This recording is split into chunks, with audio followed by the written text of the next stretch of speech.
Good evening, everyone, and thank you very much for your time and attention to this presentation. I really appreciate you coming by tonight. It is a privilege and an honor to be addressing the Mars Society on this project, and I hope we can give you something worthy of your time. One small step for man, one giant leap for mankind. Those were Neil Armstrong's words from the moon back when every person on the planet knew their future lay in space. The moon was just the first step. Tomorrow we'd be on Mars and then beyond. And that was over 50 years ago, and today the dreams seem a little different. Mankind is still interested, sure, but fewer people see space as something for themselves personally. They turn to earthbound concerns instead and wonder why we should bother with space at all. But what if we could all experience the final frontier for ourselves? What would the dreams be like then?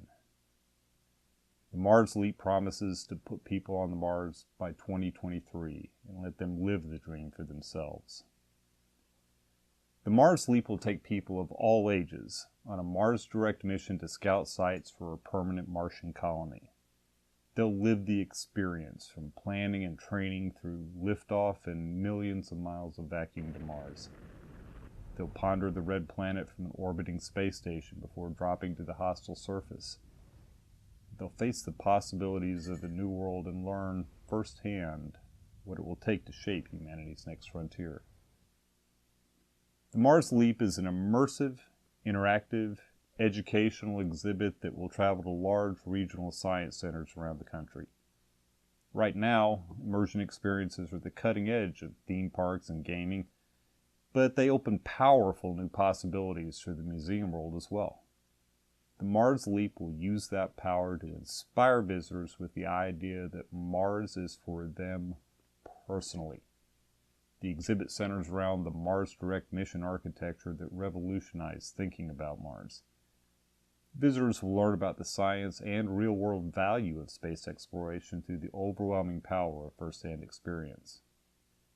In this 5,000 square foot exhibit, environmental and equipment simulations will combine with scenic elements, AV systems, computers, graphics, scale models, and more to convey the experience of a real Mars mission. Integrated computer systems can tailor content to a wide range of ages, abilities, languages, educational backgrounds, or group sizes. And the Mars Leap is currently in the advanced concept phase, and the final form will change significantly as the content develops. But many parts are critical to the educational content, and we can tell you about those right now. So let's go on a quick tour of the major areas. Visitors are greeted by a Mars astronaut kneeling near a MAV, hand extended in invitation, and flanked by the names of the sponsors, foundations, and funders who made his trip possible. The Mars Direct entry describes the scenario the visitor is about to enter. They'll take the role of an astronaut in designing a mission, training for it, carrying it out on Mars, and then returning home. Understanding Mars Direct guides everything to follow, so visitors get an in-depth focus on the mission architecture. They'll learn about the SLS, HAB, MAV, and more, and from there, visitors will begin their journey to Mars. But well before they encounter a launch pad, they'll begin by thinking. Their story of Mars will begin with the most basic decisions. Whether we should go at all, and if we do, what we should do once we get there. They'll weigh questions like the ethics of risking human life in space, or balancing the expense of space exploration with human needs here on Earth. They'll learn about the history and impact of space exploration, and how much of our world already depends on space-related industries. They'll learn that many of the questions affecting the future of our planet can only be solved by mastery of this new frontier. They'll go on to learn what it takes to work in the space industry, and that's a prime way to bring in industrial and educational insights. We're going to connect with real people in the space industry, from engineers, science, and astronauts to CEOs and kitchen staff, to provide a library of personal interviews for the exhibit. No matter their interest, Each visitor should be able to find the person that resonates with them and find out what that person did to seize their future in space. Keeping with the themes of balance and decisions, visitors will have to balance tasks with value, risk with reward, to design their personal Mars mission from an array of options. There's no right or wrong, but it will matter. Their mission goals can affect their choices later in the exhibit. Now, the decision to go to Mars is just the first step.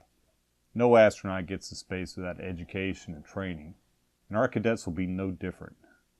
They'll start with basic training, the fundamental space tasks every crew member should know.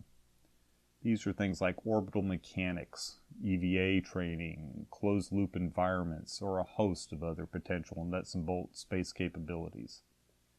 There'll be a particular focus on in-situ fuel production since it's so critical to understanding Mars Direct. Once the cadets know these basics, they face another decision, their advanced mission specialty. They can choose engineering, biology, geology, or computers, and each one of these fields would have its own dedicated exhibit. Later in the scenario, their choice will become important as mission challenges crop up.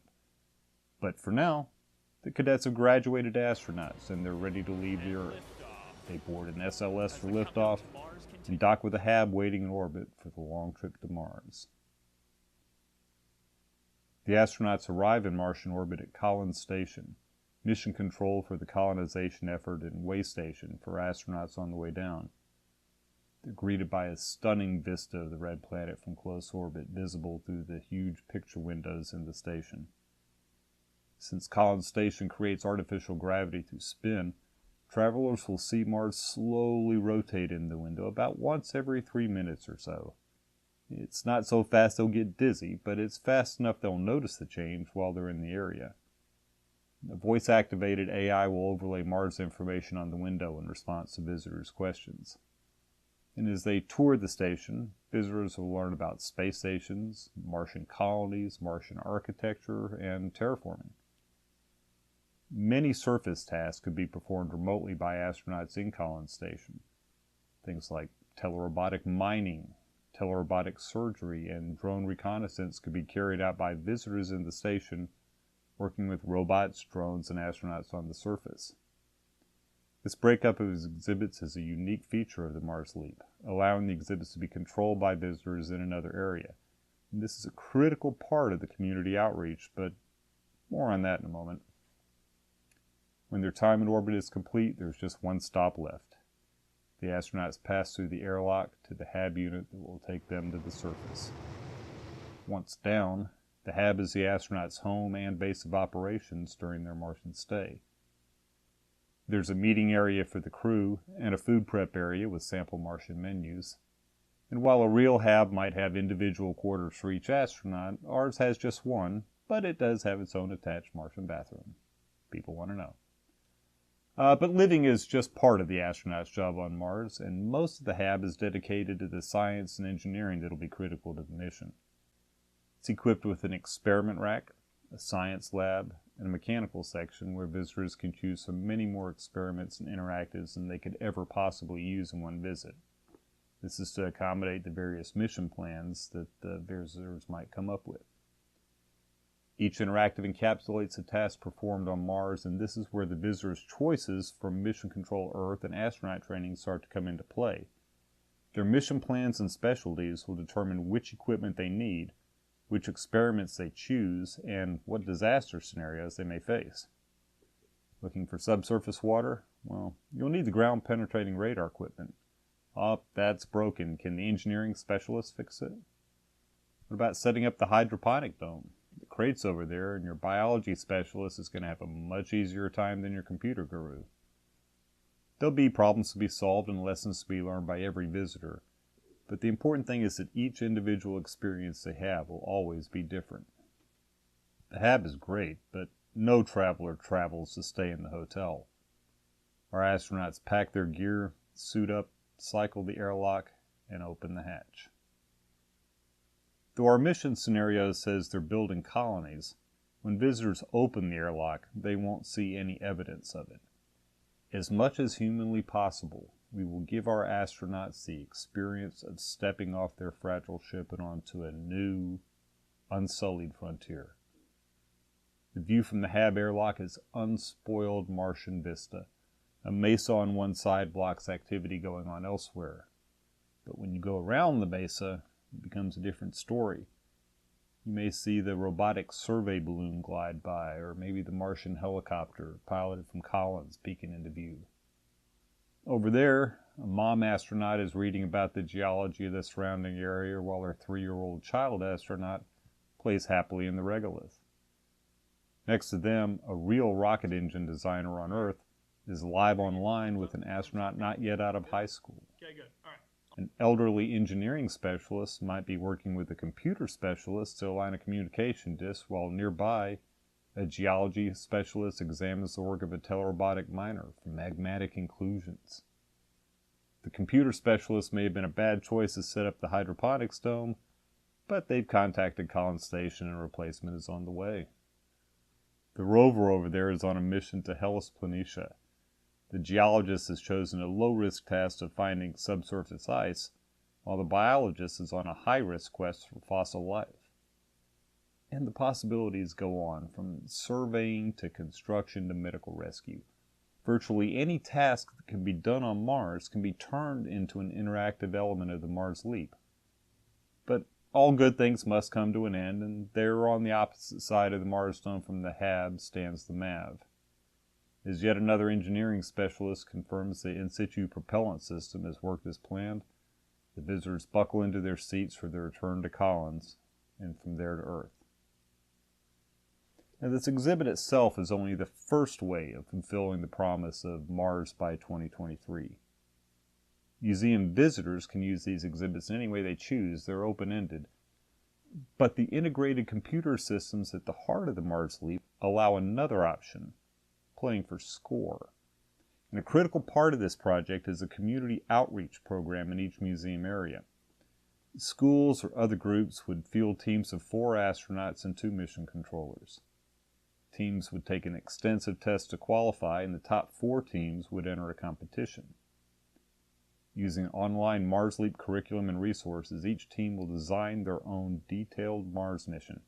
And after practice and training in a gigantic weekend publicity event for the museum, the teams will travel to the museum to execute their mission plans on the Mars Leap equipment and be scored on the results. Now, creating and executing a Mars mission that plays out over weeks will take these people deeper into the experience, but we're going to give them the tools to get even closer. A significant portion of the Mars Leap budget is intended for scholarship awards at each venue, giving the winning teams boosts toward the educational need for real-world futures in space. We see this as an ideal area for companies to connect with the next generation of STEM graduates. But there's a way to get even closer, and so now would be a wonderful time to tell you that the Mars Leap has just passed a major milestone. After sharing the project idea with Dr. Robert Zubrin, we are thrilled to announce that the Mars Society is generously supporting the Mars Leap as our first prime sponsor.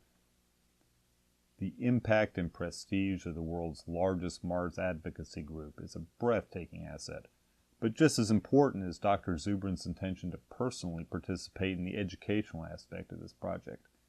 As the man most associated with creating Mars Direct, he brings insights and history that absolutely no one else can. There are many wonderful science and technology exhibits out there, but very few get to work with the founders in the field for their development. The participation of Dr. Zubrin in the Mars Society is a pivotal, unique advantage of the project, and we cannot thank you enough. But there's one last benefit that might be the biggest of all. We promised to put people on Mars by 2023. They got there in the Mars Leap experience. They got closer in the competition, and they got closer still with the scholarships. But now, thanks to the vision and support of the Mars Society, we can get them closer than anywhere else on Earth, because the grand prize for the winning Mars Leap team is much more than the scholarships. The grand prize will be a trip to the Mars Society's Mars Desert Research Station in Utah. Now, none of this will happen without the support of people and companies like the ones here today. We see many advantages to companies and institutions who might consider sponsorship because the Mars Leap is a marketing opportunity like no other. The exhibits we told you about in our tour aren't the only ones. We plan to develop many more exhibits around the technologies of sponsoring companies. For example, an auto company may choose to have their name on the Mars rover, or a drone company may want to support the helicopter. A university may choose to support an interactive around a technology they're researching. We plan to integrate our sponsors more deeply into the content than any other medium can. But also, most advertising is both transient and expensive. Sponsors might reach millions with a 1-minute TV spot or tens of thousands of people on a magazine ad that lasts a month. But the Mars Leap will be seen by millions of people over a 10-year lifespan. While most marketing material is muted or ignored, visitors to the Mars Leap will be spending hours closely and attentively interacting with the exhibit. Science museums are central to life in most communities, and sponsoring companies would be associated with these prestigious and respected venues. Space exploration itself is the cutting-edge science of tomorrow and a huge draw for museums, so we expect a very warm reception when the exhibit goes live. But the biggest advantage to museums can't be matched by any other marketing medium. The Mars Leap will let companies reach and support the next generation of scientists and engineers. Through sponsorship, scholarship funding, or educational support, companies can reach out to and even shape the careers of people who will one day work in STEM fields, perhaps even at your company. And if we haven't said so yet, we are actively seeking sponsors this time, which gives us another opportunity for another big announcement. We are pleased to tell you that we have just started our crowdfunding campaign to make Mars Leap a reality. There are a variety of levels that should fit anyone who wants to support us. The sole presenting sponsor would be ideal for the Lockheeds, Boeings, and SpaceXs of the world, and many of you are joining us right now, so we'd love to talk with you. The prime and major sponsor levels would be a good fit for other large or mid-sized companies, and we also have a lower sponsor level that would allow smaller companies or even enthusiast groups to come on board. And for individuals, we have levels from $5,000 to $25 that would fit any budget. Reward gifts range from recognition on the exhibit signage to invitations to the grand opening to t-shirts, mugs, and mission patches. If you'd like to support the Dream of Mars, and I certainly hope you will, just go to our website at themarsleap.com and click Join the Team. If you'd like any further information or would like to contact us for any other reason, themarsleap.com is the way to do it, or you can email us at info@themarsleap.com. NASA hopes to be on Mars by 2043. China is making plans for 2033. But the Mars Leap will put people on Mars by 2023, but only with your help. If you'd like to join the team through your time, talent, or sponsorship, we'd certainly like for you to join us on the next frontier. So please, reach out and give us a call.